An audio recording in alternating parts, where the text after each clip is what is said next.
The year was 1913. Woodrow Wilson was president, and powerful banking interests, who had been trying for years, finally achieved their long-term goal of a silent coup d'etat by taking control of the American government.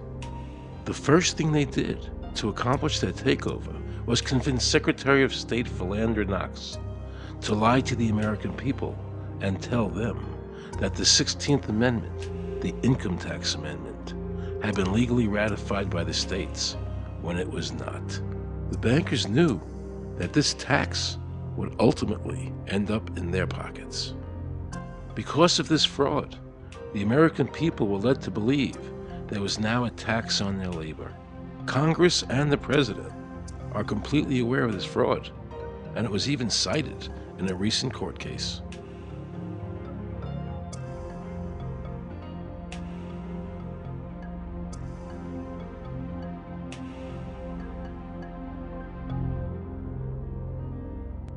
That very same year, the bankers committed their second and by far the most diabolical fraud ever perpetrated on the American people by bribing senators to pass the Federal Reserve Act without the required constitutional amendment. All in favor, say aye.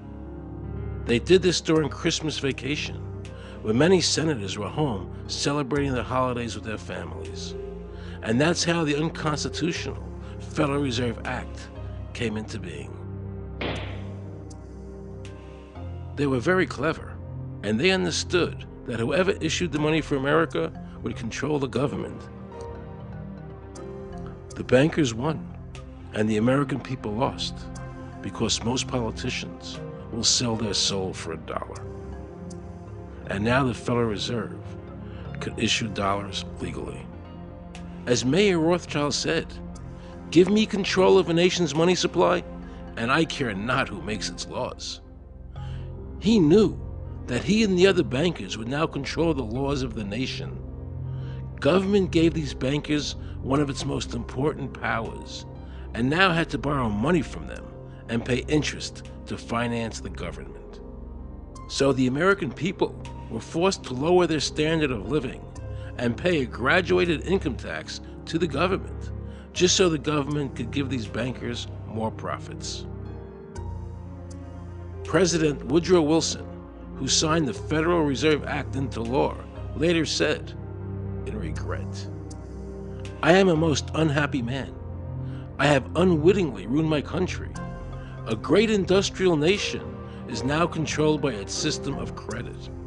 We are no longer a government by free opinion, no longer a government by conviction and the vote of the majority, but a government by the opinion and duress of a small group of dominant men." The Federal Reserve was created by Congress in 1913, and it was entrusted with the power granted originally to the Congress by the U.S. Constitution to coin money and regulate the value thereof.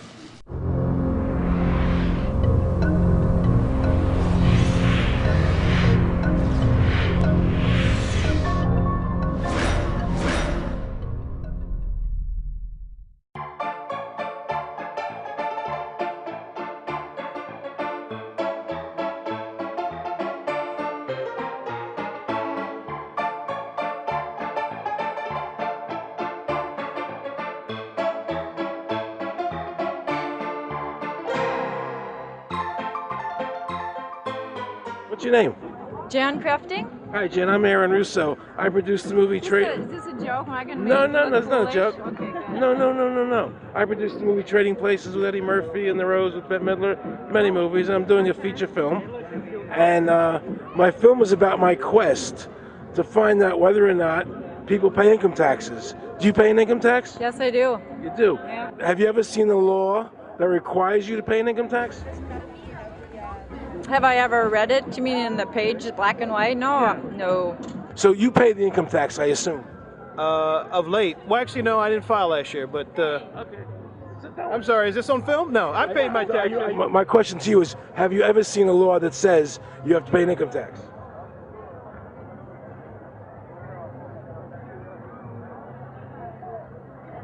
The law is that guy that wears that badge and a gun. That's the one that puts you in jail. That's the law. Actually, I can't stand the IRS.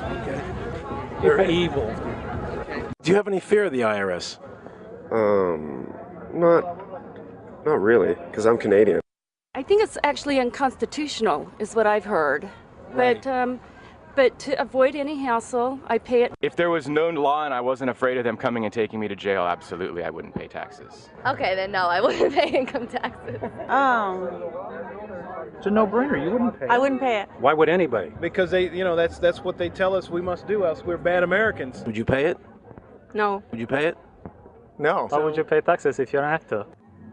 The income tax is not legal because it would be a direct tax and it is not apportioned as the Constitution demands.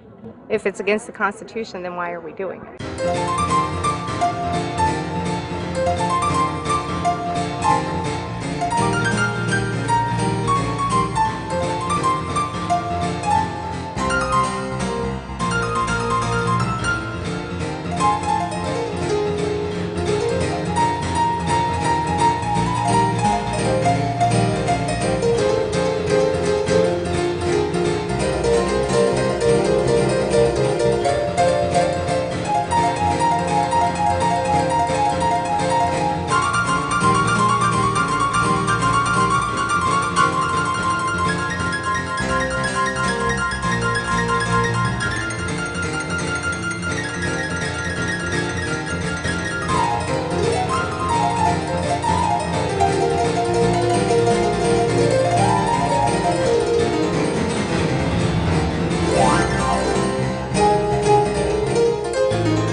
I really expected that, of course, there's a law that you can point to in the law book, the code, that requires you to file a tax return. Of course there is. Maybe I don't know what it is right then as he was speaking to me, but sure. So naively, I agreed to go off and research it and get back to him. 3.5 months later, I was at that point where I couldn't find the statute that clearly made a person liable, at least not me and most people I know. And I had no choice in my mind except to resign. I had to leave the IRS because I presented evidence that I had accumulated indicating that the agency was violating the law and violating people's rights.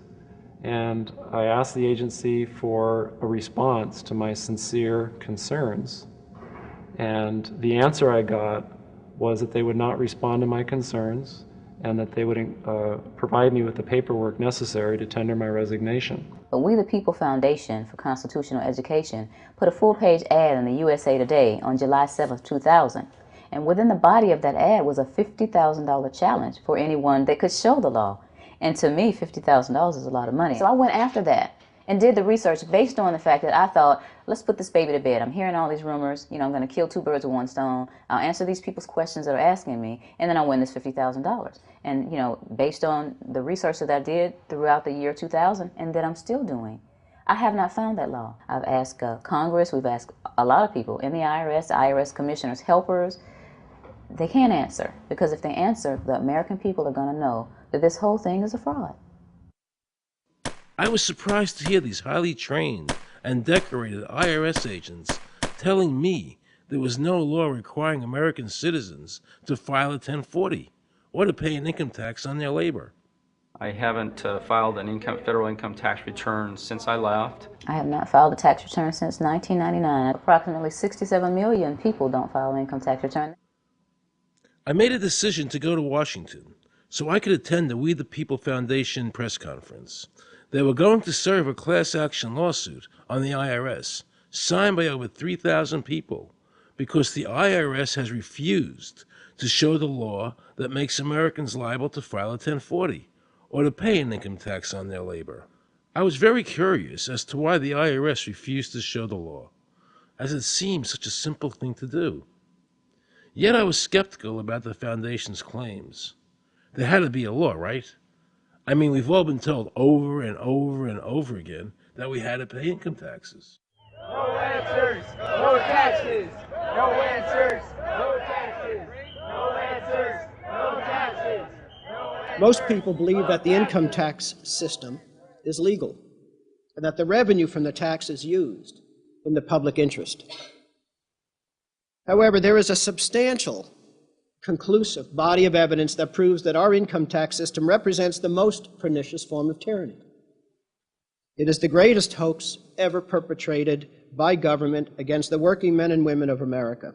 American citizens, along with the Foundation, have been asking the IRS to specifically provide them with the underlying legal foundation upon which they administer and enforce the personal income tax laws in our country. At the national level, when people would attempt to contact somebody of a much higher authority, say the commissioner, same kind of thing. They would get answers that were in effect non-answers.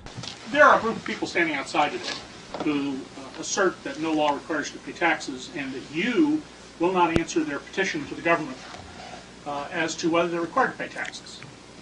Are they required to pay taxes? I've been paying my taxes ever since I had my first job, and I think it's a fundamental construct of our nation that those of us who expect and demand the services from our government that the government provides, be they the protection of our country through the military, or be they the education of our children, or be they the protection of our environment, that we must pay for those services. So yes, I think there is a fundamental obligation, and that it's an understood and well accepted one.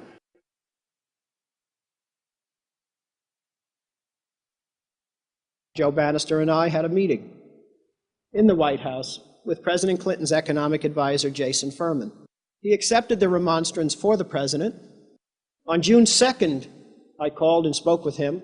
His words were, "We have decided that the issue of the legality of the income tax is not a high priority matter for the White House, and we will not be participating in any conference on the subject."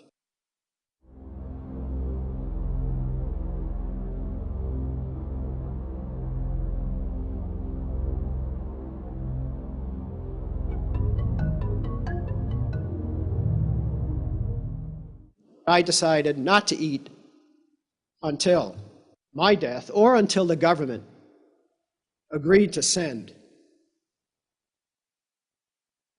their experts to meet with the experts from the tax honesty movement. And with the help of Congressman Bartlett, a deal was made. I'm very pleased that through these several trying weeks and now months, that we have secured the agreement of the IRS and the Justice Department, because some of the questions are beyond the purview of IRS, that they will both attend a public symposium where these issues can be formally addressed. Last Thanksgiving,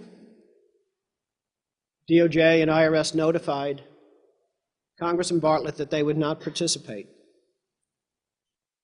Congressman Bartlett then waited until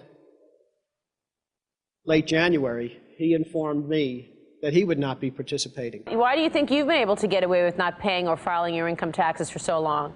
Well, first of all, I've not gotten away with anything. I'm not hiding from anyone.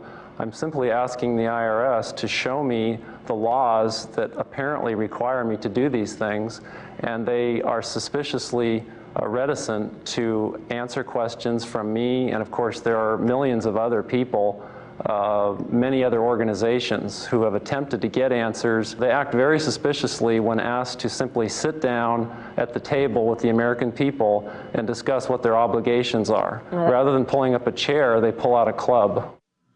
As a matter of fact, David K. Johnston of the New York Times asked Terry Lemons of the IRS, "Why won't the IRS answer the questions set forth in the petitions from the American people?" Mr. Lemons' response was, "The government is answering the questions through enforcement actions in the courts." This is a very chilling remark on the government's use of brute force instead of civility and logic. The federal government itself refuses to provide the American people who are coercively being subjected to this extraction of their private property without any underlying legal justification. There is no law that requires the average American worker in the private sector to pay a direct, unapportioned tax on their labor in compensation for services. There is no law. The march will stop in front of the IRS building. They are now going to serve a class action lawsuit on the IRS. Very courageous. My name is Charles Bell, and I'm here to serve this complaint on behalf of the American people to the Internal Revenue Service. The complaint is accompanied by an affidavit that's under the hand of Robert Schultz. Case was served. We'll call you with the case number. Case has been filed. We'll call you with the case number. Thank you. Okay, thank you. We appreciate your time. America, baby!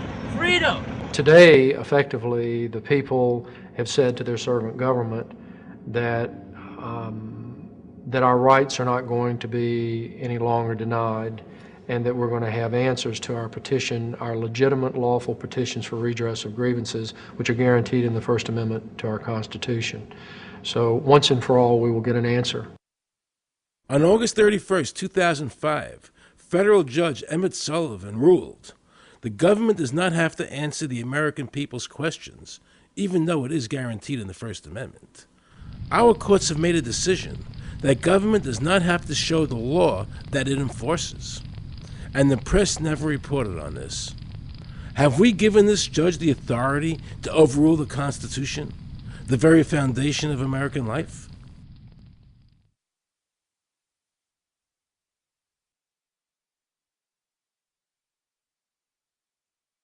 I believe that in both spirit and substance, our tax system has come to be un-American. Death and taxes may be inevitable, but unjust taxes are not. The country's taxes must be fixed, and I know what to do with it. If you think you're paying too much now, just wait till I get through with it. Now, Mr. Hanley, I'd like to ask you something. What does the government do with all the money we give them in taxes? When President Reagan was elected, one of the first things that he did was appoint a blue ribbon panel of business people headed by Peter Grace, and is commonly referred to as the Grace Commission. And their job was to research all the various areas of the federal government and make a report. One of the quotes from the Grace Commission is, 100% of what is collected is absorbed solely by interest on the federal debt. All individual income tax revenues are gone before 1 nickel is spent on the services taxpayers expect from government. If we pay the salaries of the congressmen and the senators, we're supporting them, aren't we? Well, yes. Yeah. Well, then why can't we list them as dependents and deduct them? We've been brainwashed. People have been told, that you need this income tax system to fund government, which is absolutely ridiculous. I mean, my question is, well, if that's true, how did we fund government from 1776 to 1913? The main purpose of the income tax is not to raise revenue, but to redistribute wealth and to control society. A lot of people might say, well, gee, if there wasn't an income tax, what would happen to education? They don't understand that education is paid for the most part, out of state and local taxes, your property tax. People might say, well, how are we going to build and maintain our highways? If there's no money coming into the government, we need our highways. There is a tax on every gallon of gasoline that people buy. Proceeds from the income tax do not pay for highway construction. The amount of money that we spend on defense is exactly equal to the amount of corporate income tax, which is quite legal and quite constitutional. I think we should not want the income tax for several reasons.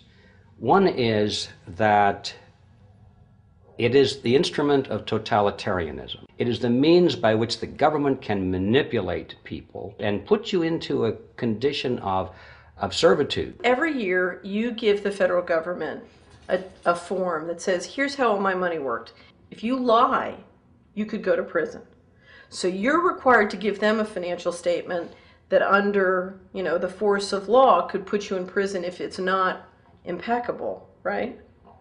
And under the law, they're supposed to do the same. They're supposed to give you back a financial statement that says, here's what we did with your money, except you comply and they don't.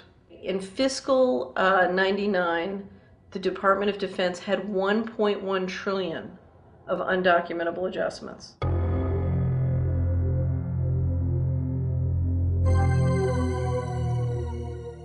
The following year, they had 2.3 trillion of undocumentable adjustments.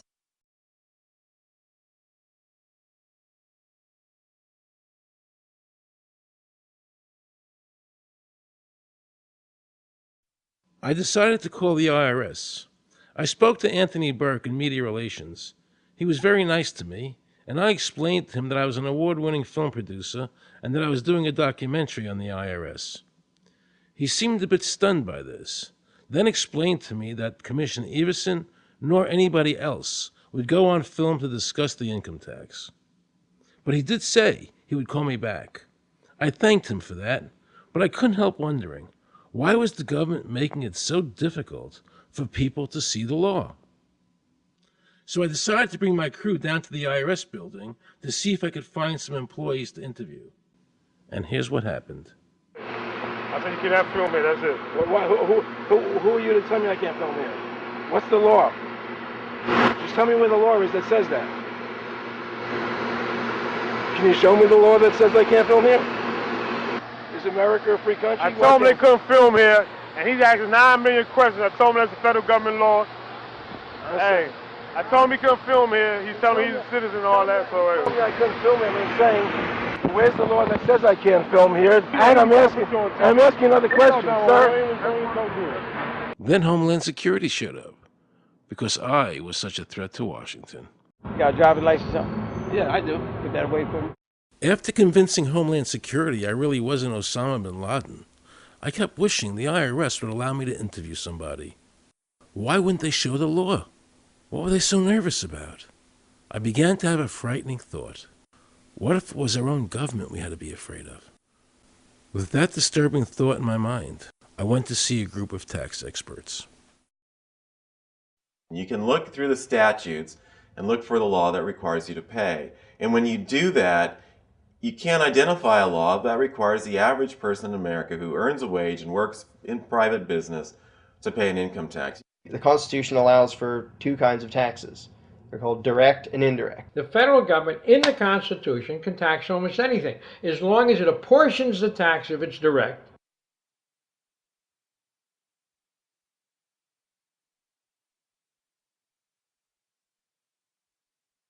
The indirect tax is, for example, an excise tax. I can avoid the excise tax on gasoline. I can choose to ride my bicycle. I can avoid the excise tax on tobacco. I can choose not to smoke, or I can grow my own tobacco.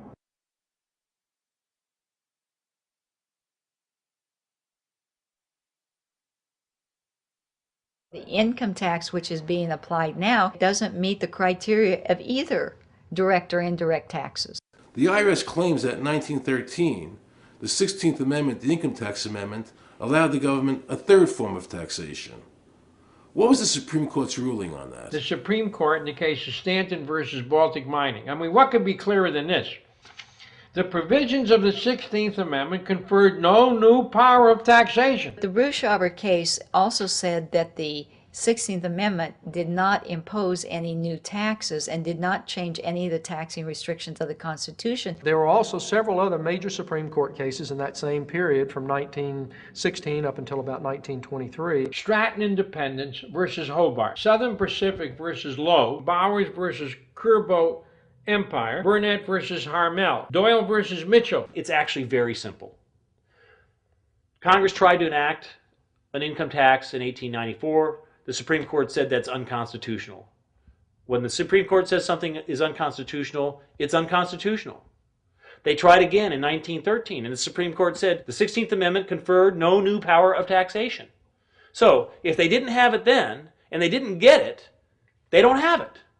There is no constitutional basis for a tax on the wages of Americans living and working in the 50 states of the Union. Period. End of argument.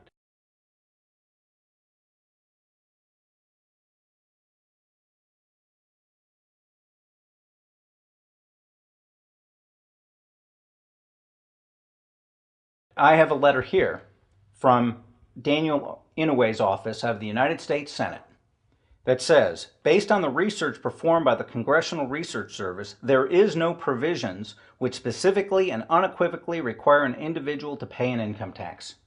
Period. End of story.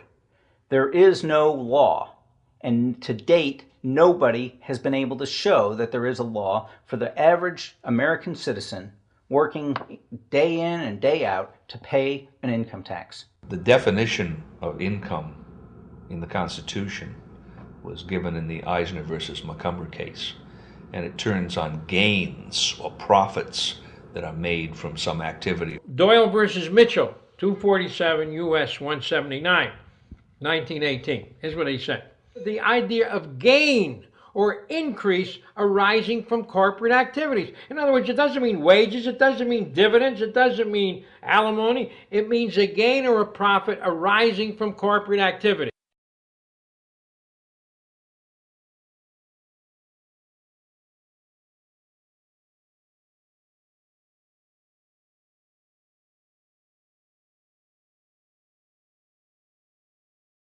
These liens that are recorded against people by the government for tax liens are nothing more than allegations. They are non-substantive. They have never been determined by a neutral third party, such as a court, to have one shred of validity. If you ever get a notice of an audit or anything else, the first thing you should do is a Freedom of Information Act request for records that they're using to substantiate or justify the audit. There is nothing in the Internal Revenue Code that creates any such thing as an income tax evasion or crime. There's nothing in the code that allows IRS agents to seize property. The government is involved in judicial blackmail. The government knows that if it legally seizes somebody's property, that person doesn't have the funds and he can't even get a lawyer who can help him. I conducted investigations in the Title 18, the Criminal Code, the U.S. Criminal Code. And in there, the statutes and the regulations are very specific as to what's violating the statute. In the Internal Revenue Code, Title 26, there's nothing specific in there. I mean, even the FBI is feared the IRS. You have to understand that an agency which will unlawfully impose a tax that doesn't exist is not going to care. If we, the people, don't know what our rights are, they're not going to tell us. If Americans just learned that the IRS was actually knowingly deceiving them, that would be enough for them to rise up and put a stop to it. This small booklet includes the Constitution of the United States, the Bill of Rights, the Declaration of Independence. This is a document that every citizen should read. It's a document which freed an entire nation. This is the Internal Revenue Code. And this document, and the unlawful application of this document by the Internal Revenue Service has enslaved the nation that this document attempted to free. I was very impressed with the people in the tax honesty movement. They weren't kooks, they were highly intelligent, well-researched, and very genuine. I was wondering why I never heard about all these Supreme Court decisions in the media. So I really wanted the IRS's point of view, because to get the true story, it was imperative I hear both sides. I kept wishing Anthony Burke would call me back. He seemed like an honest man. I then proceeded to call my message machine. Hi, this message is for Aaron Russo. This is Anthony Burke at the Internal Revenue Service. Let me suggest some people that you might want to think about talking to. One would be Don Alexander, who's a former commissioner who's here in town in Washington. Another would be Sheldon Cohen, who is both a former commissioner and former chief counsel. All of those guys, I think, can answer your question about, where in the tax law it says that you have to pay taxes. Wow, good news, I thought. So I called Sheldon Cohen because he used to be the IRS commissioner. He wrote the tax code, and he was also general counsel to the IRS. He is a true expert, and I couldn't find a better person to answer my questions. He graciously agreed to my interview. The reason I'm doing this documentary is because there are many people in America today who believe that there's no law that requires them to pay an income tax or file a 1040. And there are many people going to jail for it, fighting over it. The Internal Revenue Code is authorized by the 16th Amendment. I think it should be clarified. I think government should be transparent to the people. Why doesn't the IRS commissioner sit down with them and just explain it in clear English? Why? I don't think they really care. They don't think. I think they're just playing word games. You don't think they're sincere people? You know? No, I don't think they're sincere people. What does voluntary compliance mean? And why does the IRS code say it's voluntary to comply, not mandatory? That's a word euphemism we use. We use voluntary compliance when we talk about traffic signals. Most people at 2 o'clock in the morning, do you stop at a red light? Yeah. Is there a cop there? Sometimes I don't. Well, I do, and most of us do. Most of us do. Right. But that's voluntary compliance. That was a complete perversion of logic. Traffic laws state that it is mandatory to stop at a red light. The IRS code says it's voluntary to comply. Mandatory and voluntary are the complete opposite of each other. Yet he wants us to believe that they mean the same thing.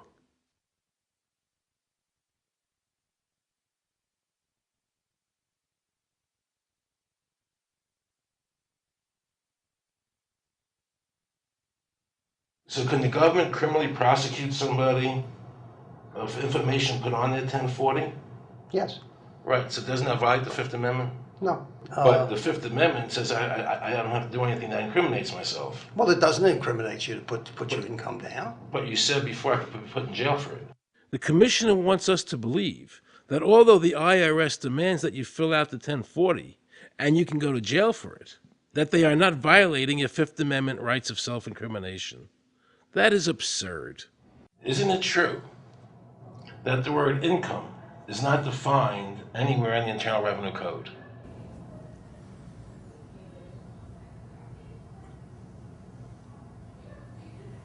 The law says that the government has a right to tax income from any source derived. So, but the word income is not defined in the code. It just says income without a definition That's right. of what income is. That's right. Correct? Yeah. But there are many different kinds of taxes. Well, how can an American citizen know what income is if the code doesn't define it? If they're paying an income Because tax... the courts have all defined it. Do you remember what constitutional attorney Edwin Vieira said?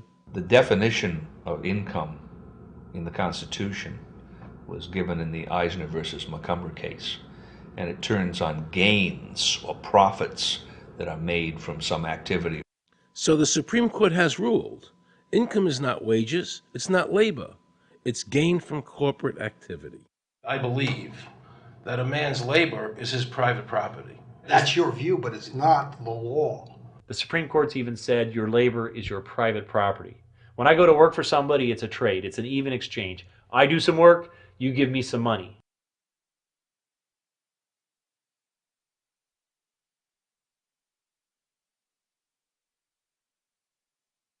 In 1916, we had the Brucheva case and the Stanton case. And the Brucheva case and the Stanton case said that the 16th Amendment gave the government no new taxing power. I'm not going to argue the niceties of that with you. And it came up again in a case called Peck versus Lowe, where the Supreme Court said the 16th Amendment did not extend Congress's taxing power to any new or accepted subjects. In other words, if you weren't taxable before the 16th, you weren't taxable after the 16th. Today I interviewed a juror, who sat on a case, and they found the person not guilty for lack of filing, okay? And I asked her why they found him not guilty. And she said because the IRS couldn't show us the law that made him liable to file a 1040. All they need to do, if there is a law, is to show us the law, which of course they never did. And the reason they didn't do it was why? Because there is no law. Title 26 requires you to file a return. But doesn't Title 26 have to be in compliance with the Supreme Court decisions? You're going to take a 1920 case and superimpose it on the whole Internal Revenue Code that was written after it? No, that's not. I can't believe what I just heard. Rewind. You're going to take a 1920 case and superimpose it on the whole Internal Revenue Code that was written after it? No, that's not. Remember he said earlier the Internal Revenue Code was authorized by the 16th Amendment? The Internal Revenue Code is authorized by the 16th Amendment. Remember, the Supreme Court said the 16th Amendment did not give the government any new taxing power. These decisions have never been overturned. Let's listen further. Can the lower courts overrule the Supreme Court? No. How are they putting people in jail today for not paying a tax on their labor when the Supreme Court said they don't have to? Doesn't the IRS code have to be in compliance with the Supreme Court? That's my big Aaron, question. this is a waste of time. Well, Because whatever I say, you're not going to believe. He's right. I don't believe him. And neither should you.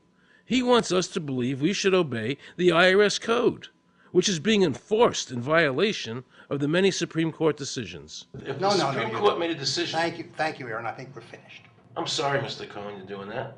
Well, I'm sorry that you constantly re-argue the point. You're liable because the law says that you're liable, and the courts say the law says you're liable, and that's why you're liable.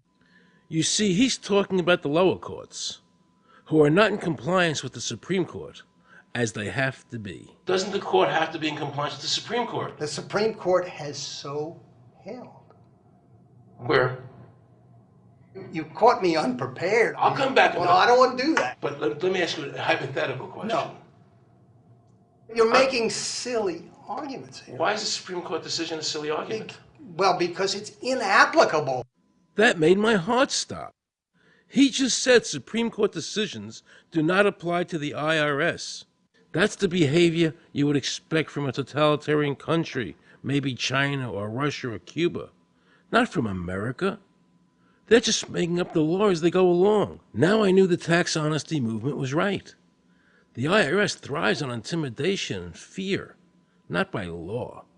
It's no different than a criminal protection racket, using force to extract your money from you. Then the former IRS commissioner, now working at a prestigious Washington law firm, threatens me. Watch. Aaron, you understand Yiddish, Cornish helfen. For those of you who don't understand Yiddish, that means nothing will help you. Now it all became clear. I understood why the IRS wouldn't go on camera and talk about where the law was. I understood why all the senators I called refused to be interviewed. There is no law. And now you know what our political leaders and the courts have known for decades and have tried to cover up. The United States Constitution strictly forbids a direct, unapportioned tax on the wages and salaries of American citizens. The United States Supreme Court has consistently ruled that the income tax is a tax on profits and gains, not on labor and wages.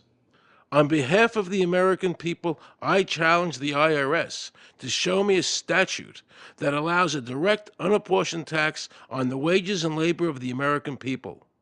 And if I'm wrong, I will give my most humble apologies to the IRS. If the IRS is wrong, and there is no law, then every person who's been jailed should be let out of jail immediately, and any assets seized should be returned to their rightful owners.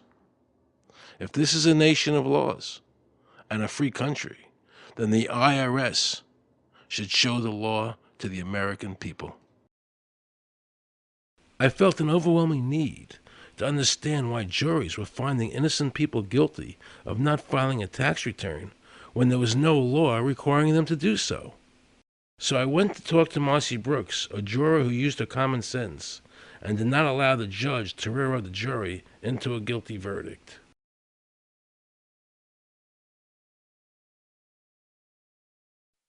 He was being tried for 4 counts of not filing his income tax. Okay. And our question was, well, what is to decide? Either he did or he didn't. It never occurred to us that he might actually be innocent while at the same time not filing.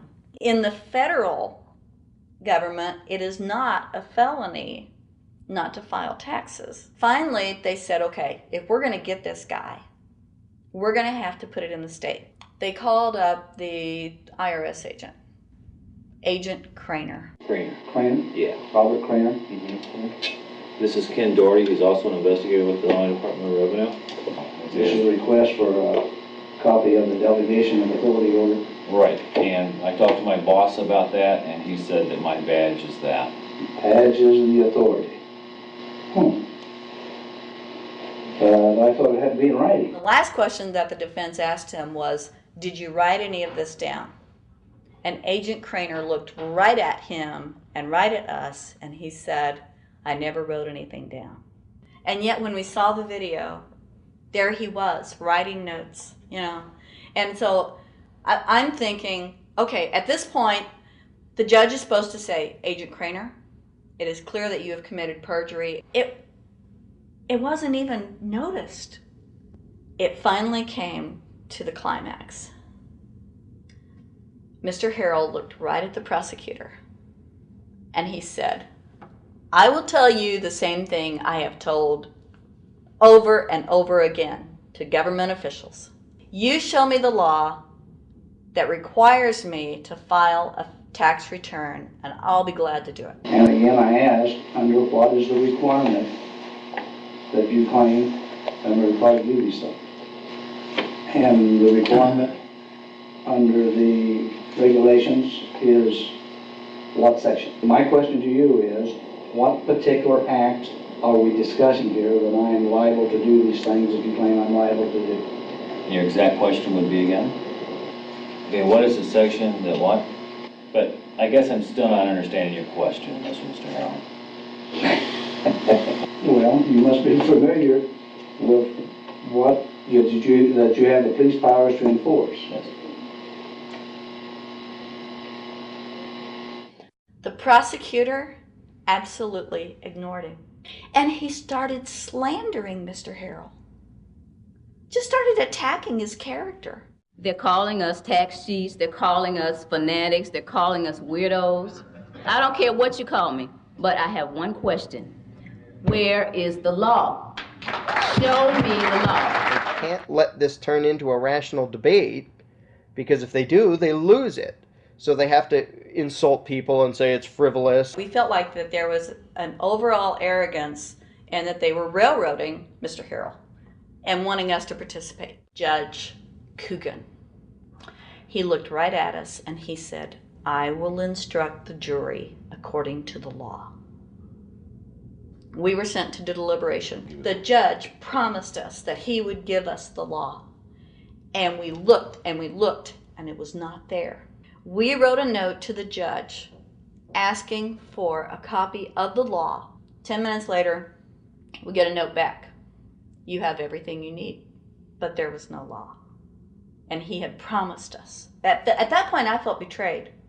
I felt like this man promised us the law, and that's what this whole thing is about, the law. We request it, and he still denies us the law. And the reason they didn't do it was why?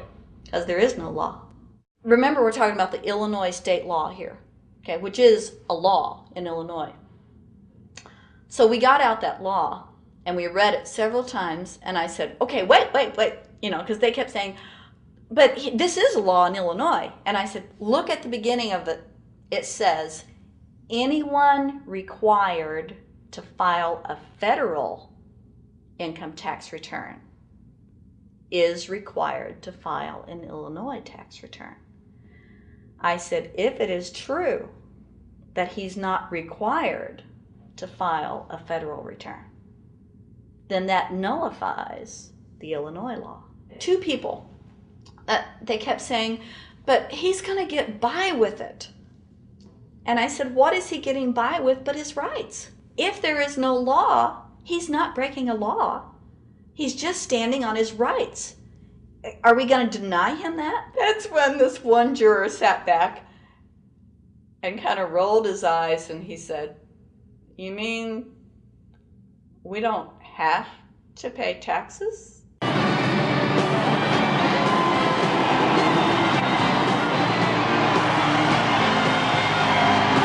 All of a sudden we realized that this trial was much bigger. And the ramifications of this trial were going to be so broad if it actually got out. I mean, it's like we had just discovered this great government secret. And so when we came out for the delivering of the verdict, the judge was, I'm sure, even at this point, I'm sure he still thought we would give a guilty verdict. And the reason I say that is because of the look on his face when the first not guilty was read. His face just turned white. I mean, it's like, I don't believe this. The second time, you could hear people out in the audience, just in the courtroom, just going, wow, and the judge is just getting red in the face. I mean, he was just livid. And the judge got up and left. I sat there and I thought, this truly is a victory for the people. And I have never felt more patriotic. And I knew that we had done the right thing. I looked at that man, Mr. Harrell, and I thought, the system might not work all the time, but this time, for that man, it did. In November 2004, the government arrested former IRS criminal investigator Joe Bannister.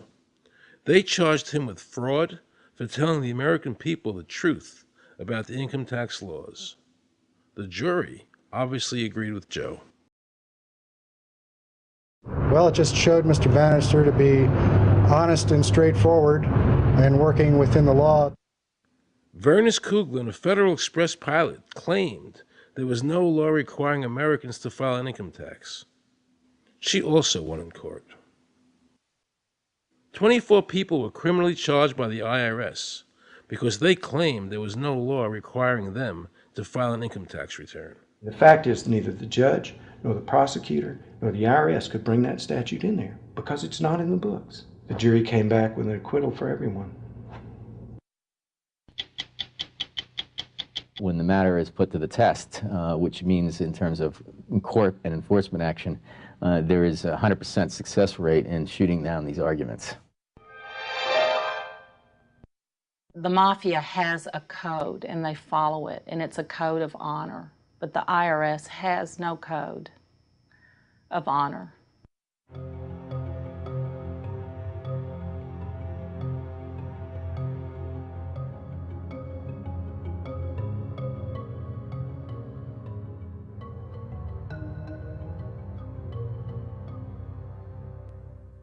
Meet Judge Dawson, a federal judge presiding over the Irwin Schiff tax case, who denied Irwin the ability to prove to a jury that there was no law requiring Americans to file an income tax return. He denied Irwin the right to prove to a jury there was no law by stating, "I will not allow the law in my courtroom." But the judge made sure the government never had to show the law as written by telling the jury, "You must follow the law as I give it to you." Nobody can know what the law is, because the law is what the judges say the law is. The lower courts today will not allow people, especially in tax cases, to bring in Supreme Court decisions as their evidence.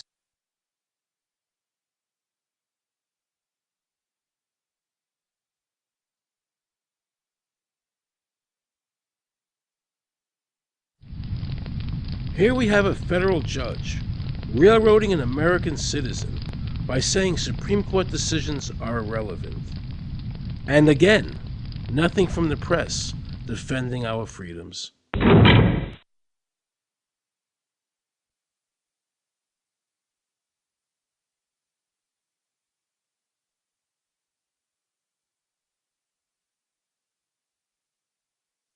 So if you ever find yourself as a juror on a tax case, be sure to ask the judge to show you the statute written by Congress that allows the government to tax the wages of the American people. If the judge can't show you the law, then how can you possibly, in good conscience, convict someone and destroy their life?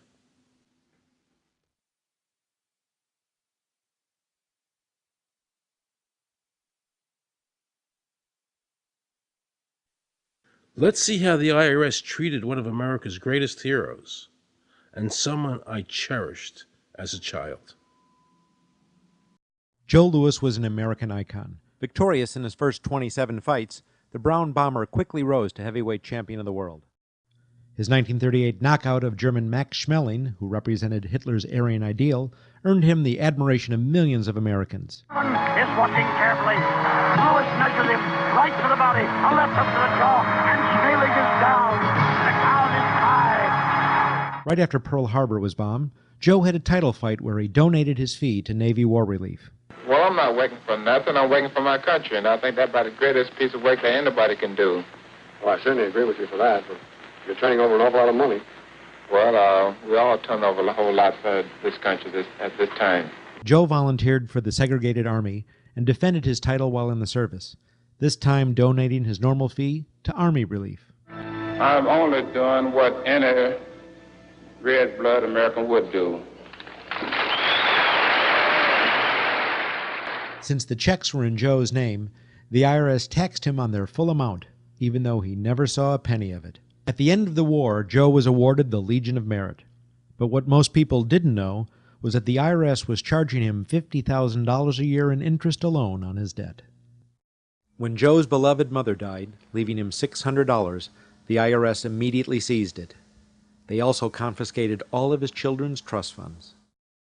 Joe was forced to continue fighting until he was 37 and out of shape, just to pay off his ever-mounting debt to the IRS, which grew to $1 million, $100,000 a year just in interest. At the end of his life, Joe was forced to become a greeter at a Las Vegas hotel just to make ends meet.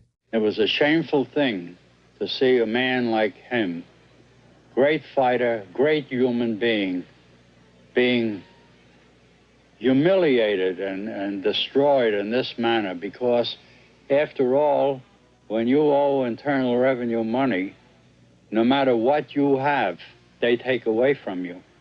And they took a lot away from Joe Louis.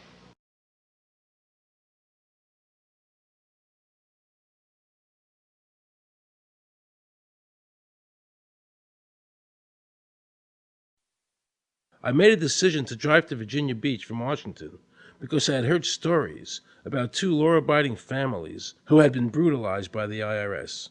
They were falsely accused by their bookkeeper of being drug smugglers and tax cheats.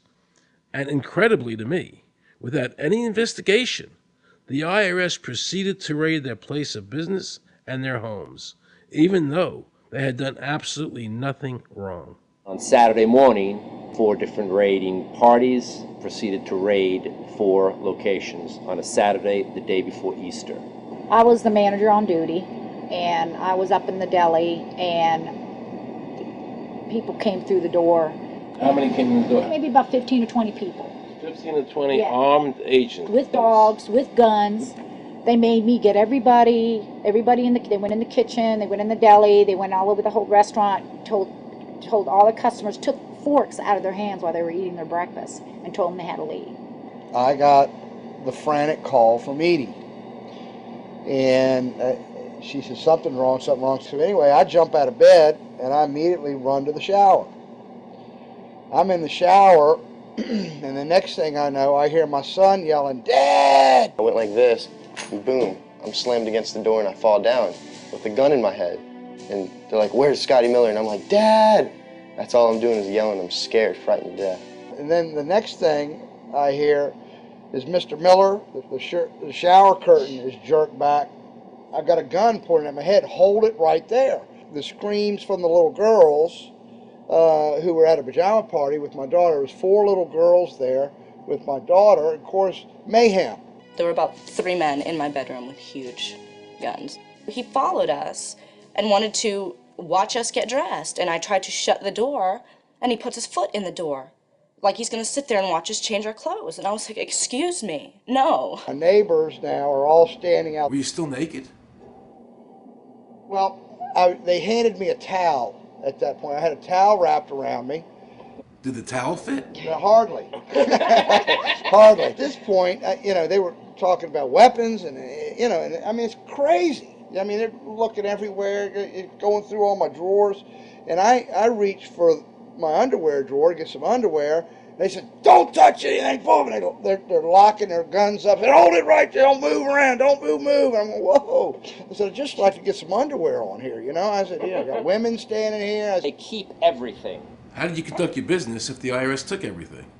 We had to do it out of a shoebox so we could keep going because we requested these things, and I'm told that the government's really not, once they do raid and so forth, they're supposed to at least let you, until you're charged with something, continue your business. This wasn't the case. They kept everything. So you were never even charged?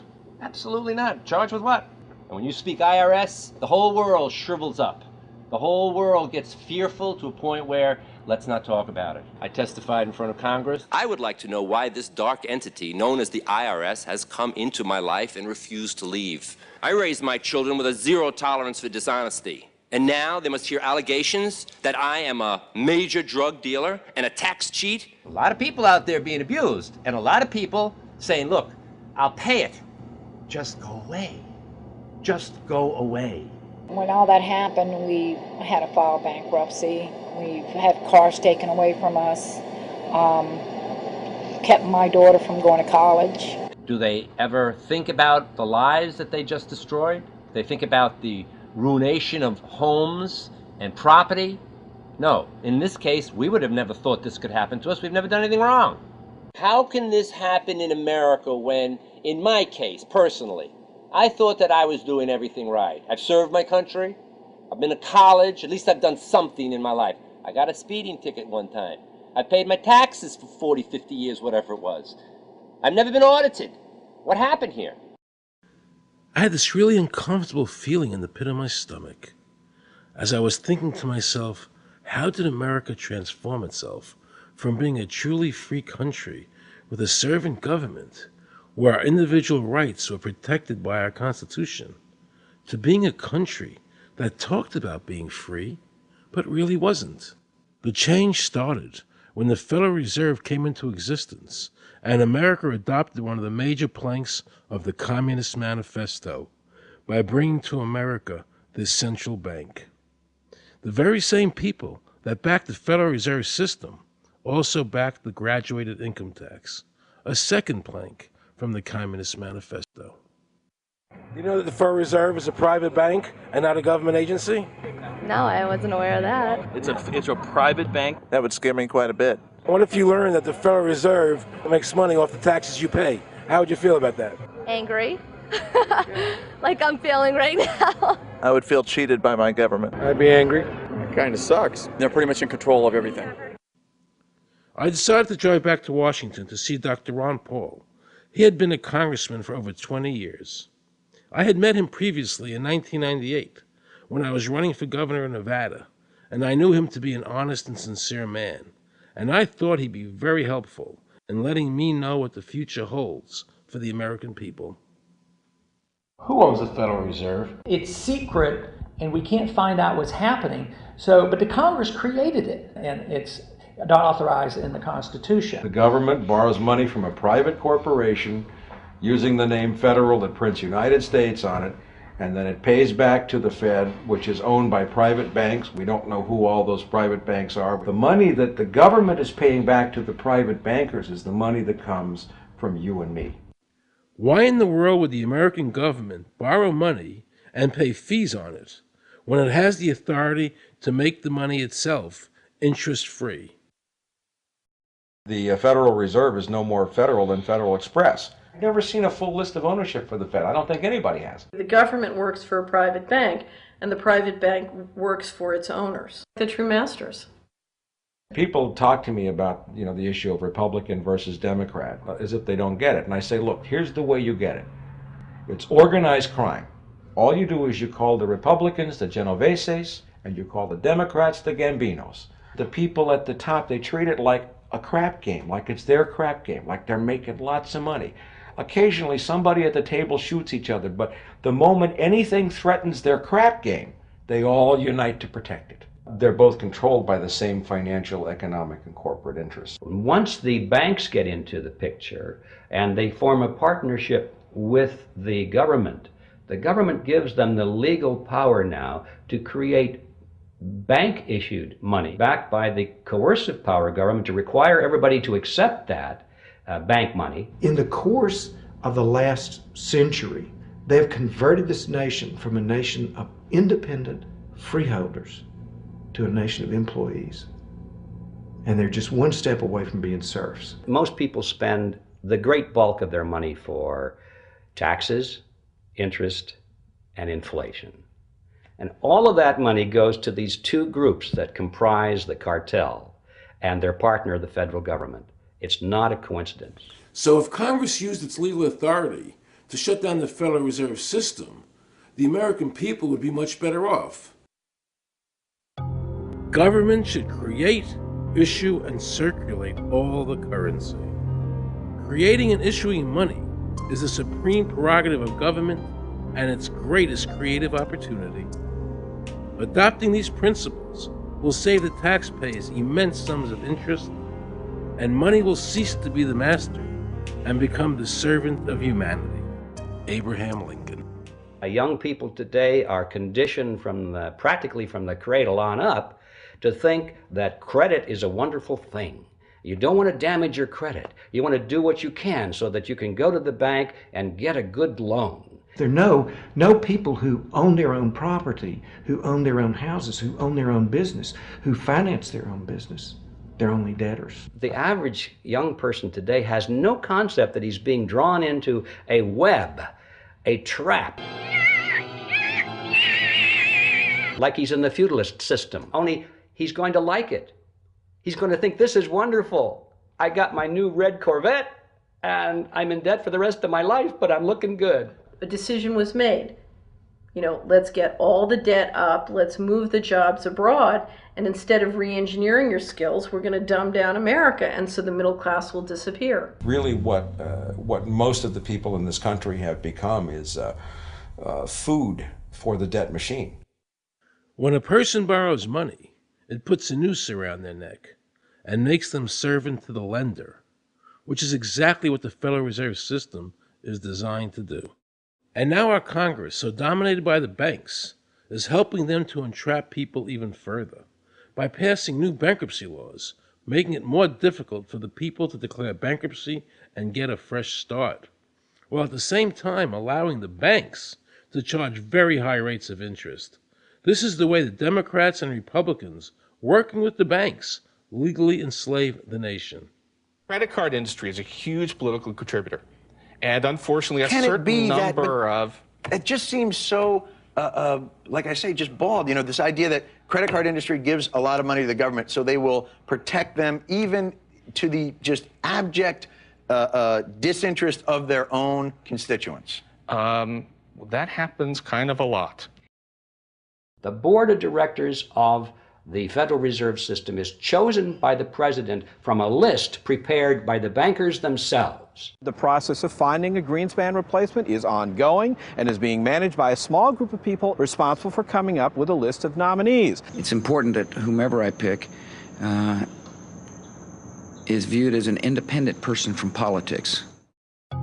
If the American people ever allow the banks to control the issuance of their currency, the banks and corporations that will grow up around them will deprive the people of all property until their children wake up homeless on the continent their fathers conquered.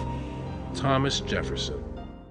So the Federal Reserve is actually an illegal entity functioning within government. It's illegal, and what we have given to this so-called agency is the authority to counterfeit money. Do you have any points of view about the Federal Reserve and how the Federal Reserve operates? They just enter something on a computer. Oh, you need 20 billion today. Here's 20 billion, but they got that out of thin air. It came out of thin air, it goes to the Treasury then pays their bills. So it's no different than monopoly money.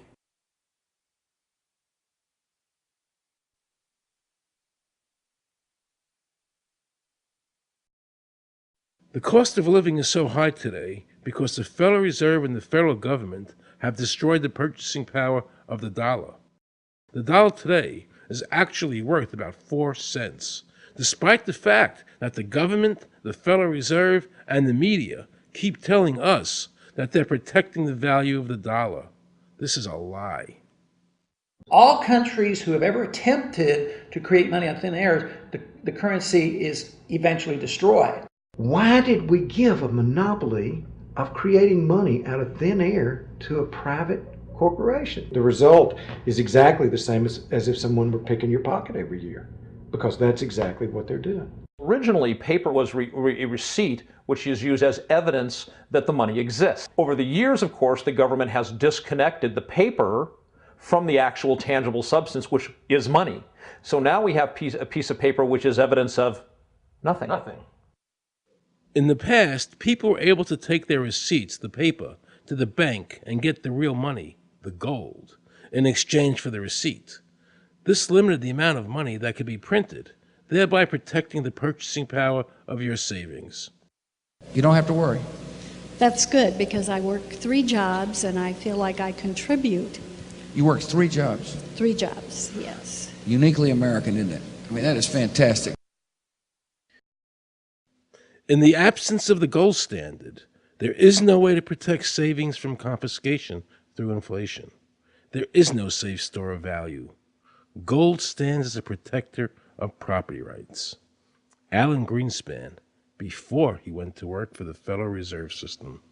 Now Alan Greenspan and the other central bankers want you to believe that the receipt, the paper, is the real money.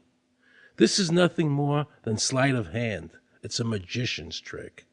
Because for them to maintain control over the government and the people, they have to convince you that this paper is really money, because that is the essence of their power and our powerlessness to maintain control over our own government.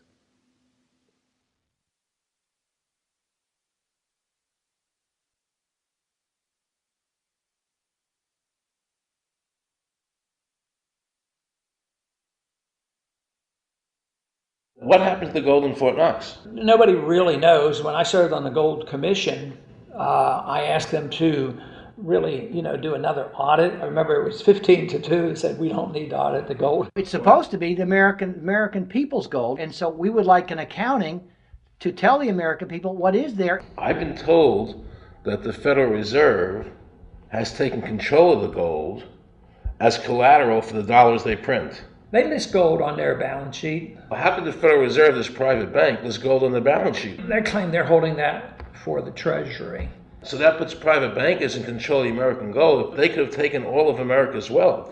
That's a possibility. Shouldn't the Congress stand up and say, where is the American people's gold? They're not audited. They control the money of America, and it's not audited? There is no audit. Wait a second, doesn't the Federal Reserve work underneath the Congress? Congress ignores their responsibility to do any oversight. The president really has no control, nor does the Congress have any control over this cartel. It just has the appearance of control.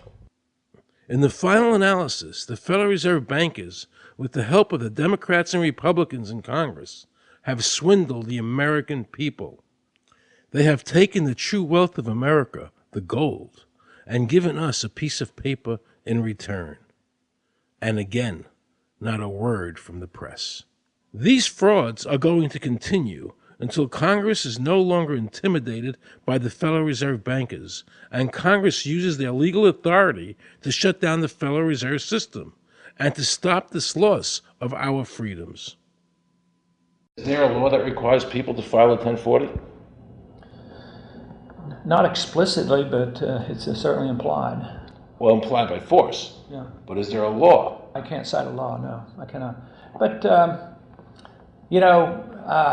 if they think it's the law and they have all the guns, it's an authoritarian approach. Well, yeah, but that's authoritarianism. Yeah. That's not a country run by law. Do you think America is going deeper and deeper into becoming a police state? And if so, in what ways do you see that as a congressman? Yeah, I think we're moving in that direction because there's not much we can do without permission. The absence of a police state is that people are free, and if you don't commit crimes, you can do what you want. But today, you can't open up a business, you can't develop land, you can hardly do anything. You can't go to the bank, you can't go to the doctor without the government knowing what you're doing. And they talk about medical privacy, that's gone. Financial privacy, that's gone. The right to own property, that's essentially gone. So you have to get permission from the government from almost everything.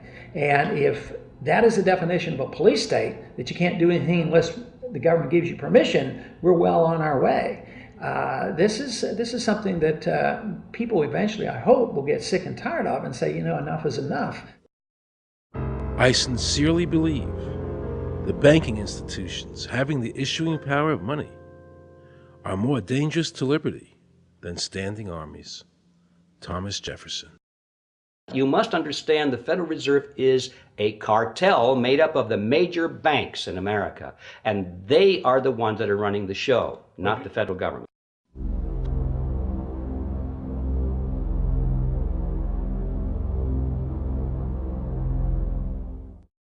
The powers that be behind the system, the financial interests, are able to exercise a disproportionate amount of influence on not only the economic structure of the country, but the political structure.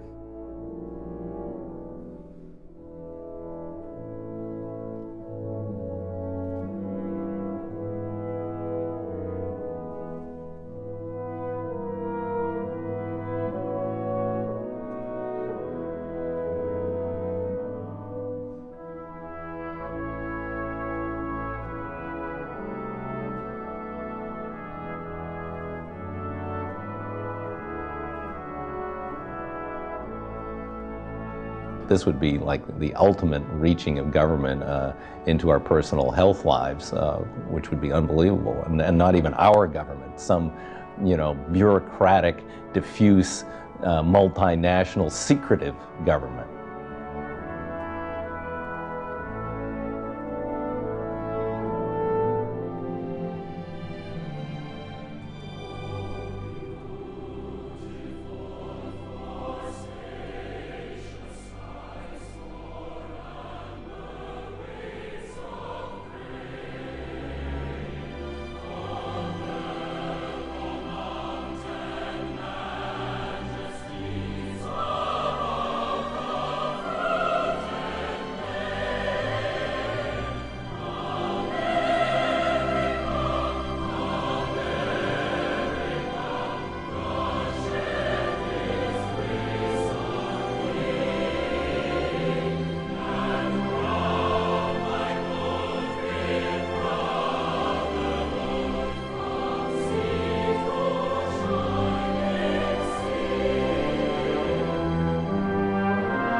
Assure the American people that, one, I've got the authority to do this. American people expect us to protect them and protect their civil liberties. I'm going to do that. Preserve, protect, and defend the Constitution of the United States. The Constitution of the United States. So help me God. So help me God. So help me God.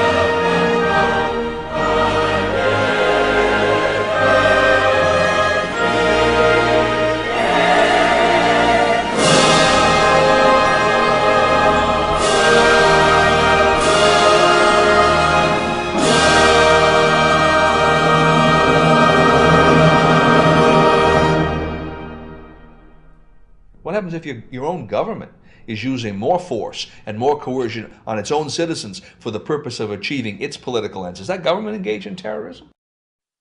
Now let's watch the government add insult to injury to the people of New Orleans. No one will be able to be armed. We will take all weapons. That happened today in this wealthy neighborhood where homeowners had armed themselves to protect their mansions. Residents were handcuffed on the ground. In the end, police took their weapons but let them stay in their homes. Wasn't that kind and generous of the government to allow people to stay in their own homes? How thoughtful. Of course, they couldn't defend themselves from looters. For many of the police and guard troops, it is an uncomfortable job to do this in an American city. You never expect to do this in your own country. Walking up and down these streets, you don't want to think about the stuff that you're gonna have to do. We are losing our right to property. The government is getting more pretexts to seize it, using the power to confiscate it with eminent domain. The asset forfeiture laws have proliferated. It's easier for the prosecutors to come in and make an accusation against you and confiscate your property even though they have no evidence that you've done anything wrong. Guilt or innocence doesn't really matter that much because it's very convenient for the government. Unfortunately, what is being sold to the American people today as Americanism, if you peel off the label, you find so much similarity to what we were fighting against when we were fighting communism and Nazism and fascism. The government's now putting a national ID card together and they want checkpoints. We will be carrying our papers, and they have recommended there'll be checkpoints throughout the country. Isn't that what Nazi Germany did that everybody in America was against? Papers, please. May I see your papers? May we see your papers? I don't think I have them on me. In that case, we'll have to ask you to come along. Wait, it's possible that, yes. Here they are. These papers expired 3 weeks ago. You'll have to come along. Halt!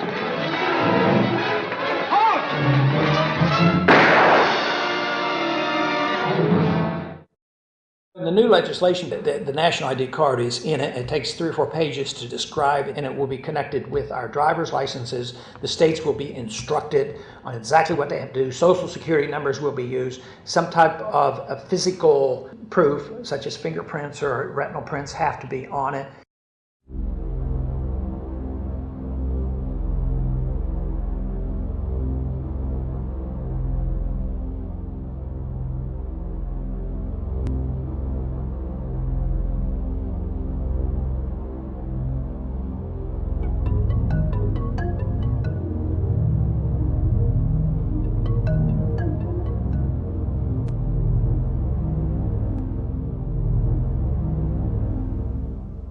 It is time to wake up, America. These ID cards are not about defeating terrorism, but they are all about controlling the American people. I arranged an interview with Catherine Albrecht, a leading authority on the RFID chip. Her book entitled Spy Chips is the definitive book on this subject. I wanted to find out just how dangerous these chips are to our liberties.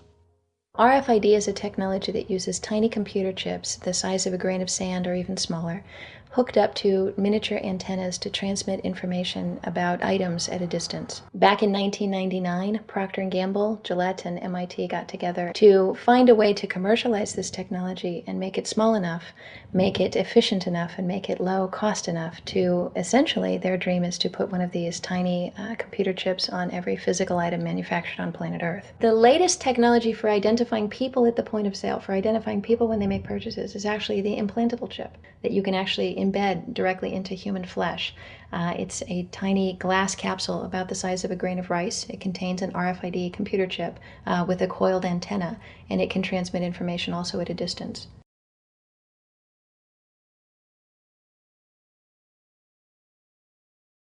Can a microscopic tag be implanted in a person's body to track his every movement? There's actual discussion about that. You will rule on that, mark my words, before your tenure is over. Homeland Security folks, the Department of Defense, and others have expressed an interest in being able to more closely monitor the U.S. populace. And one way to do that, of course, would be being able to determine who buys what and where they take those things.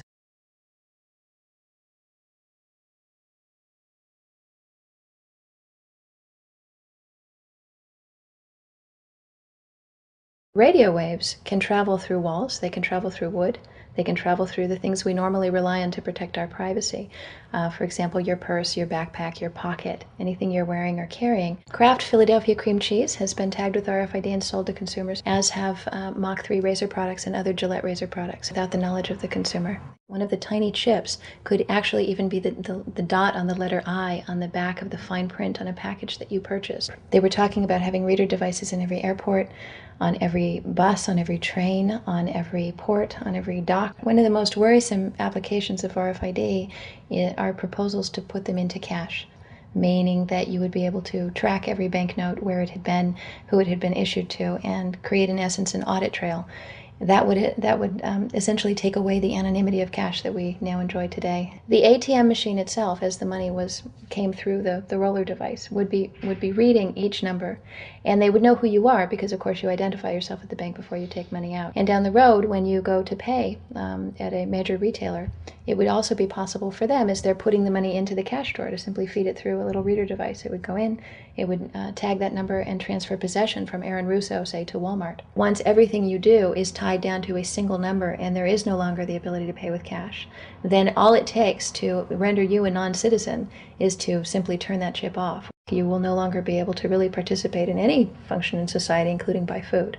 So through the implementation of the Federal Reserve System, the American citizen has gone from being a private individual who had real money, gold, in his possession that was private, to a citizen who has no privacy because all money is now being digitized. They can deduct whatever amount of money they want out of your digits whenever they want. They can trace you whenever they want. You'll be at their mercy. God forbid we allow this to happen in America. This is absolutely Orwellian. I mean, it's talking about Big Brother looking over your shoulder at absolutely everything you do, every purchase you make, every place you go, every company you interact with. All of that would be reported back potentially to the government.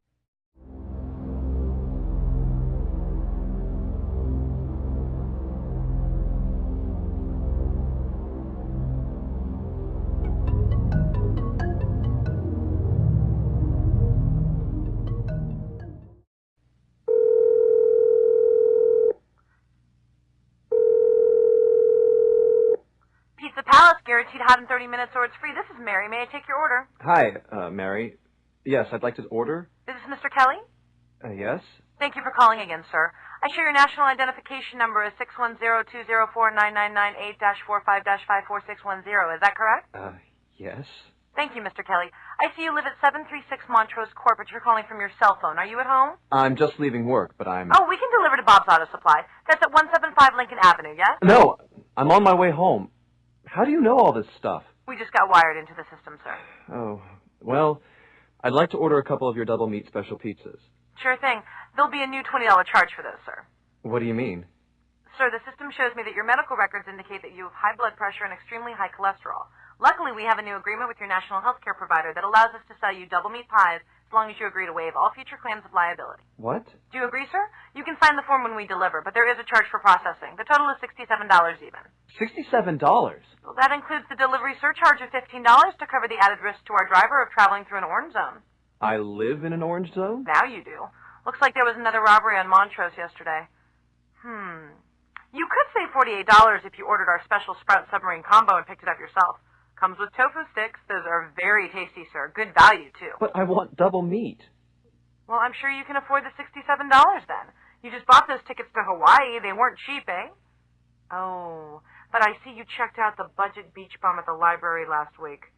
Up to you, sir. All right. I'll get the Sprout subs. Good choice, sir. Gotta watch that waist if you're hitting the beach, eh? 42 inches. Wow.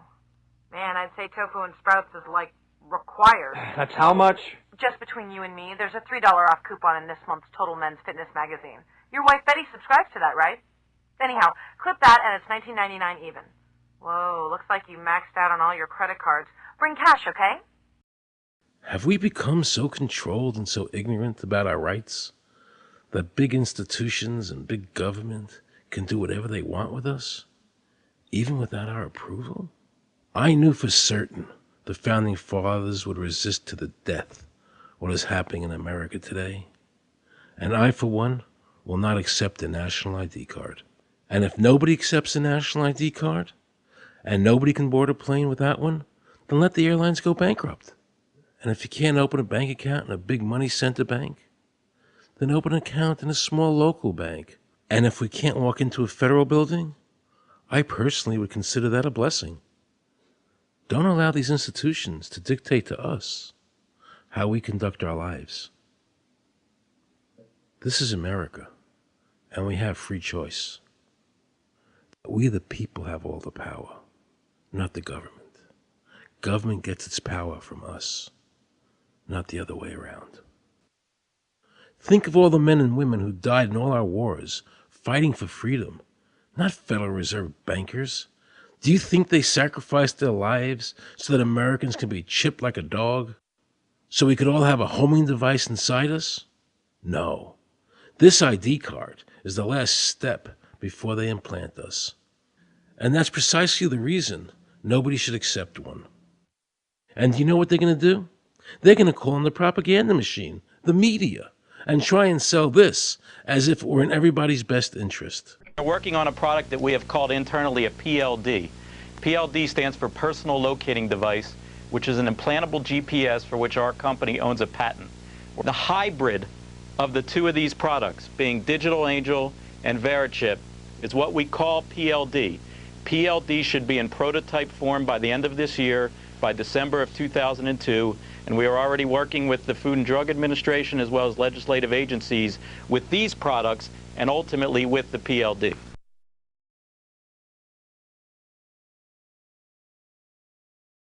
We have a Florida family who are really pioneers in a brave new world. They have volunteered to be the first ever to have microchip identification devices implanted into their body. After 9/11, I was really concerned with the security of my family.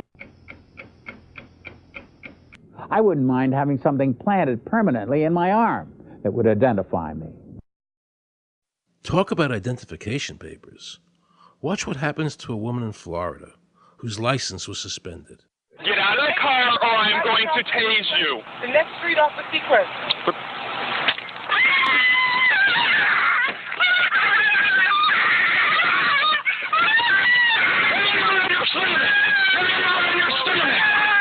On your stomach. Do it now. Put your hands behind your back. Do it now. Do it now or you're going to get tased again. Do it now. Do it now. On your back. Put your hands behind your back.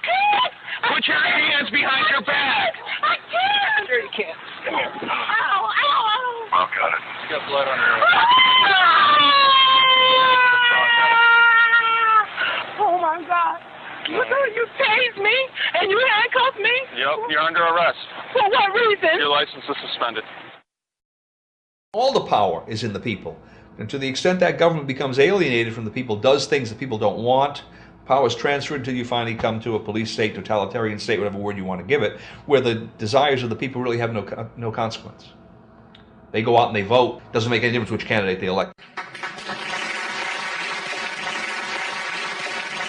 I'm a programmer. I worked for NASA, worked for ExxonMobil, worked for Florida Department of Transportation. Mr. Curtis, are there programs that can be used to secretly fix elections? Yes. How do you know that to be the case?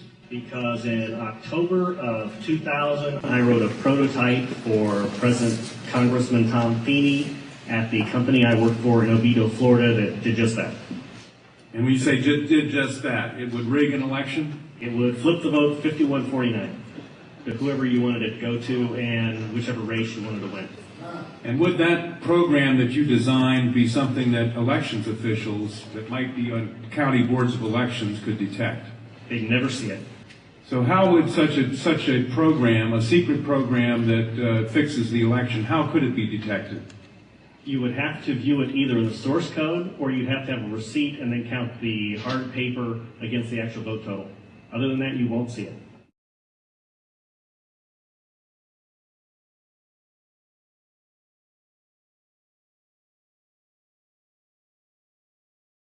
Given the availability of such vote rigging software and the testimony that has been given under oath of substantial statistical anomalies and gross differences between exit polling data and the actual tabulated results, do you have an opinion whether or not the Ohio election, presidential election, was hacked? Yes, I would say it was. So in other words, there's absolutely no assurance whatsoever in anything with regard to these machines? Absolutely none.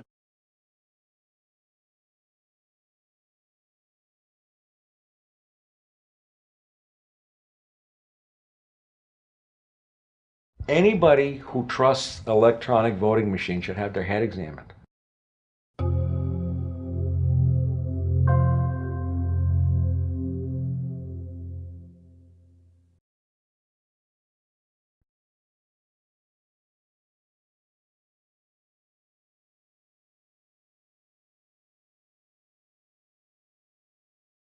Now we can see a new world coming into view. A world in which there is the very real prospect of a new world order.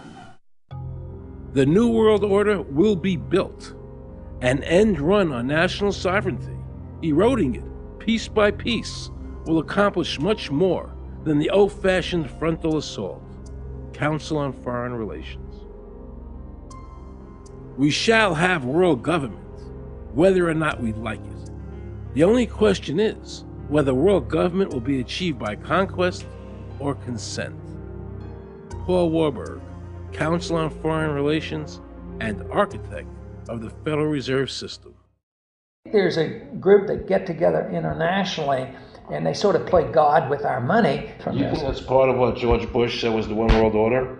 They can't have a new world order only with a world police, military. Right. I think the financial system ultimately is even more important than the guns.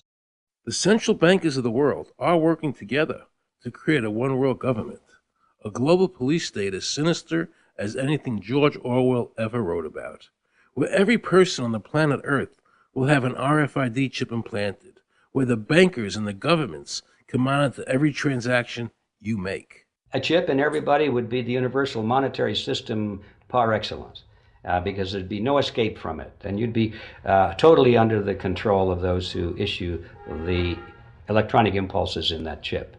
Their strategies are being accomplished through the World Trade Organization, the International Monetary Fund, and the Bank for International Settlements, which is the central bank for all the central banks of the world.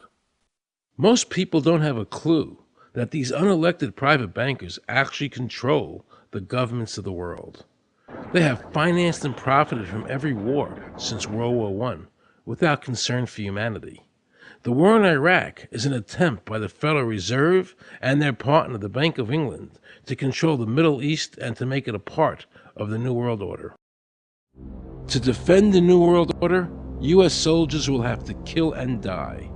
Arthur Schlesinger, Counselor on Foreign Relations. Military men are just dumb, stupid animals to be used as pawns in foreign policy. Henry Kissinger, Counsel on Foreign Relations. Now let's listen to this quote by Robert Reich, a member of President Clinton's cabinet and one of his most trusted advisors. The dirty little secret is that both houses of Congress are irrelevant. America's domestic policy is now being run by Alan Greenspan and the Federal Reserve.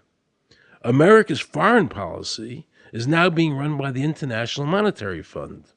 When the president decides to go to war, he no longer needs a declaration of war from Congress. Dr. Carol Quigley, professor from Georgetown University, who was also President Clinton's mentor, said in his book, Tragedy and Hope, the powers of financial capitalism had a far-reaching aim, nothing less than to create a world system of financial control in private hands, able to dominate the political system of each country and the economy of the world as a whole. And then President Clinton's Deputy Secretary of State, Strobe Talbot, said, in the next century, nations as we know it will be obsolete. All states will recognize a single global authority. All these supposed free trade agreements, NAFTA, GATT, CAFTA, are truly nothing more than the governments of the world and the central banks working together to create a one-world government. They are not free trade. These treaties are government-managed trade, and they are destroying the American worker. Through these treaties, the bankers are actually beginning to control the laws of the world. The fact is that this relationship between the bankers, the government, and the huge multinational corporations is the very reason why the government no longer enforces its immigration laws. The bankers want a one-world government without borders, and the American government is obeying them. If the government was so worried about terrorism, why are they leaving the borders open, but at the same time telling American citizens they need an ID card with an RFID chip?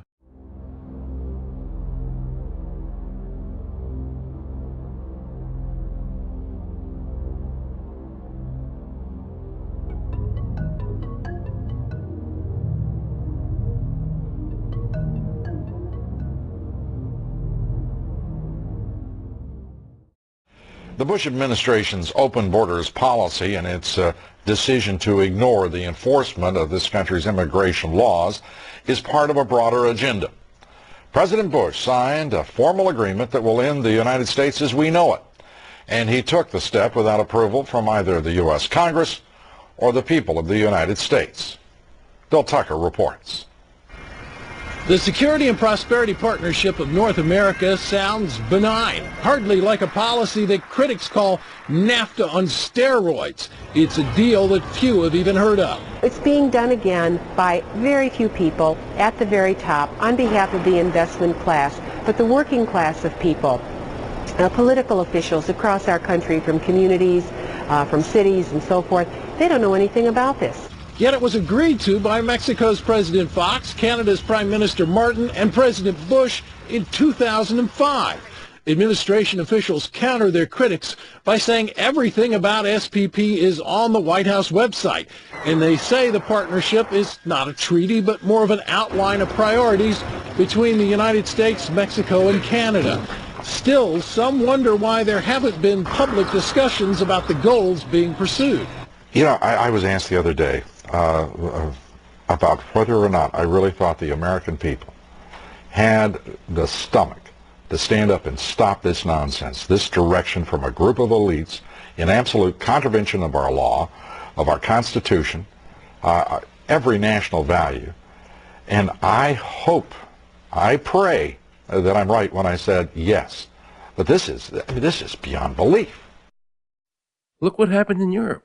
The people that voted down the European Constitution wanting each country to stay sovereign.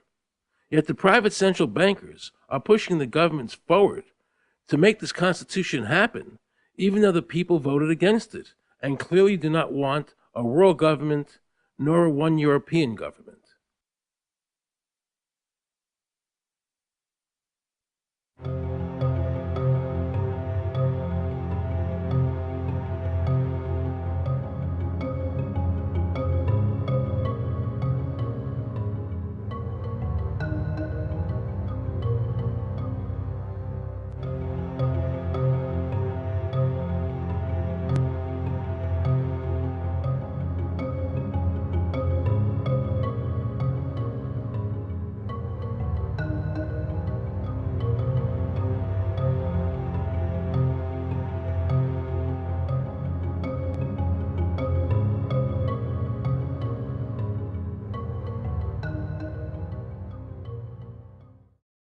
Now pay close attention to this quote by David Rockefeller, and you'll understand what is happening in the world today and where the American people are heading as a nation.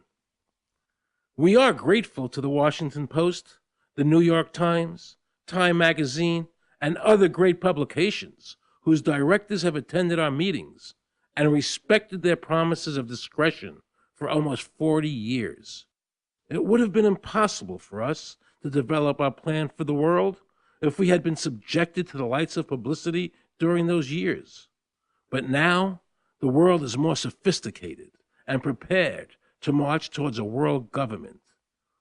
The supranational sovereignty of an intellectual elite and world bankers is surely preferable to the national autodetermination practiced in past centuries. David Rockefeller, a member of the Council on Foreign Relations, actually believes that we would be better off if he and his bank of friends ran the world.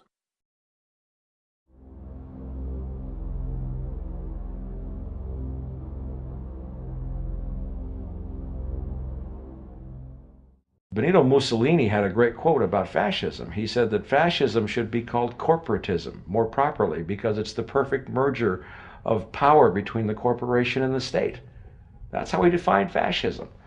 And that's what we're seeing here. The media controls the information that a person gets. In various ways, they can make sure that the average American watching the tube or reading the newspaper is going to come out with a certain mindset. He's going to say, this is good, that's bad, and that's all they have to do. You look at the ownership of corporate media in this country. Who owns CBS? Viacom? Who owns NBC? GE? Who owns ABC? Disney? Americans have been taught to expect their salvation from government instead of recognizing government as the most dangerous threat they'll face in their lives. And the United States putting together a constitution now for Iraq. You know, why don't we just give them ours? I mean, think about it. It's served us well for over 200 years, and we don't appear to be using it anymore, so what the hell?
I like the old idea where you could do what you thought you could do and what you wanted to do as long as you didn't hurt other people.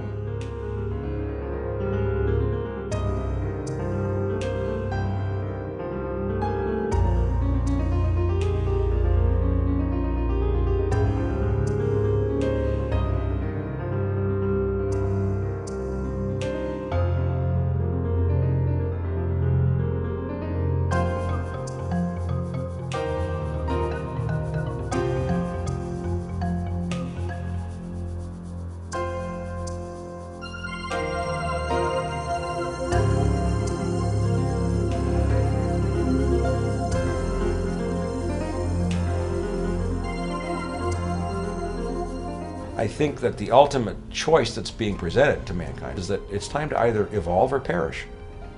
Grow up or die. Become adults. Act like adults. Take some responsibility.